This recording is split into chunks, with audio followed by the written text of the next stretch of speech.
ଅଷ୍ଟମ ବେତନ କମିଶନକୁ ନେଇ ଆସିଲା ବଡ଼ ଅପଡେଟ୍। ଏହି ବର୍ଗର କର୍ମଚାରୀମାନଙ୍କୁ ମିଳିବନି ଅଷ୍ଟମ ବେତନର ଲାଭ। ସରକାର ଦେଲେ ବଡ଼ ଅପଡେଟ୍। ତେବେ କ'ଣ ରହିଛି ସମ୍ପୂର୍ଣ୍ଣ ଅପଡେଟ୍ଟି ଆସନ୍ତୁ ଜାଣିବା। ତା ପୂର୍ବରୁ ଚ୍ୟାନେଲରେ ନୂଆ ଥିଲେ ଚ୍ୟାନେଲଟିକୁ ସବସ୍କ୍ରାଇବ୍ କରି ରଖି ଗୁରୁତ୍ୱପୂର୍ଣ୍ଣ ଅପଡେଟ୍ ସବୁଠୁ ପ୍ରଥମେ ପାଇବା ପାଇଁ। ଆଜିକାଲି କର୍ମଚାରୀ ଏବଂ ପେନ୍ସନଭୋଗୀଙ୍କ ମଧ୍ୟରେ ଅଷ୍ଟମ ବେତନ କମିଶନ ବିଷୟରେ ଆଲୋଚନା ଜୋର ଧରିଛି। ସମସ୍ତେ ଜାଣିବାକୁ ଚାହାନ୍ତି ଯେ ସେମାନଙ୍କର ଦରମା କେତେ ବୃଦ୍ଧି ହେବ ଏବଂ ଫିଟମେଣ୍ଟ ଫ୍ୟାକ୍ଟର କ'ଣ ହେବ।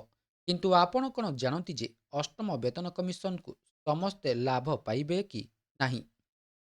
ଆଜ୍ଞା ହଁ, ଏହି ନୂତନ ଦରମା ଗଠନରୁ କିଛି ବର୍ଗ ବାଦ୍ ପଡ଼ିପାରନ୍ତି। ଆସନ୍ତୁ ବୁଝିବା କିଏ ଲାଭ ପାଇବ ଏବଂ କିଏ ନିରାଶ ହୋଇପାରନ୍ତି। ତେବେ ଏଥିରେ କାହାକୁ ବାଦ୍ ଦିଆଯାଇଛି? ବେତନ କମିଶନର ସୁପାରିଶ କେବଳ ସରକାରୀ କର୍ମଚାରୀଙ୍କ ପାଇଁ। ବେସରକାରୀ କ୍ଷେତ୍ରରେ କାମ କରୁଥିବା କର୍ମଚାରୀମାନଙ୍କର ଏଥିରେ କୌଣସି ଲେନଦେନ ନଥାଏ। କେନ୍ଦ୍ର ସରକାରୀ ବିଭାଗଗୁଡ଼ିକରେ ଚୁକ୍ତିଭିତ୍ତିକ କିମ୍ବା ଆଡହକ୍ ଆଧାରରେ କାମ କରୁଥିବା ଏବଂ କେନ୍ଦ୍ରୀୟ ସିଭିଲ ସେବା ନିୟମ ଦ୍ୱାରା ପରିସରଭୁକ୍ତ ନଥିବା କର୍ମଚାରୀମାନେ ଏହି ବୃଦ୍ଧିର ଲାଭ ପାଇବେ ନାହିଁ।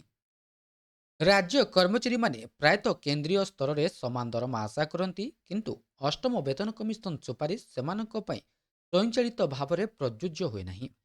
ସେମାନେ ସେଗୁଡ଼ିକୁ ଗ୍ରହଣ କରିବେ କି ନାହିଁ ତାହା ରାଜ୍ୟ ସରକାରଙ୍କ ଉପରେ ନିର୍ଭର କରେ।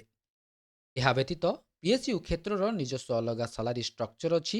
ଯେପର୍ଯ୍ୟନ୍ତ ସେମାନେ ଆନୁଷ୍ଠାନିକ ଭାବରେ ବେତନ କମିଶନଙ୍କ ସୁପାରିଶଗୁଡ଼ିକୁ ଗ୍ରହଣ କରନ୍ତି ନାହିଁ, ସେମାନଙ୍କର କର୍ମଚାରୀମାନେ ସିଧାସଳଖ ଲାଭ ପାଇବେ ନାହିଁ।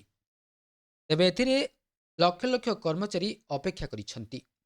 ରିପୋର୍ଟଗୁଡ଼ିକୁ ସୂଚିତ କରୁଛି ଯେ ସାରା ଦେଶରେ ପ୍ରାୟ 50 ଲକ୍ଷ କେନ୍ଦ୍ରୀୟ କର୍ମଚାରୀ ଏବଂ 69 ଲକ୍ଷରୁ ଅଧିକ ପେନ୍ସନଭୋଗୀ ଏହି କମିଶନ ଗଠନ ପାଇଁ ଉତ୍ସାହର ସହିତ ଅପେକ୍ଷା କରିଛନ୍ତି।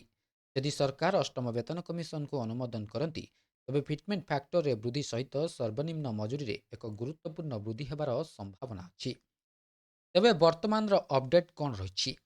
ବର୍ତ୍ତମାନ କେନ୍ଦ୍ର ସରକାର ଅଷ୍ଟମ ବେତନ କମିଶନ ଗଠନ ସମ୍ପର୍କରେ କୌଣସି ବିଜ୍ଞପ୍ତି ଜାରି କରିନାହାନ୍ତି। ବର୍ତ୍ତମାନ ଚାଲିଥିବା ସମସ୍ତ ଆଲୋଚନା ବିଶେଷଜ୍ଞ ଆକଳନ ଏବଂ ସୂତ୍ର ଉପରେ ଆଧାରିତ।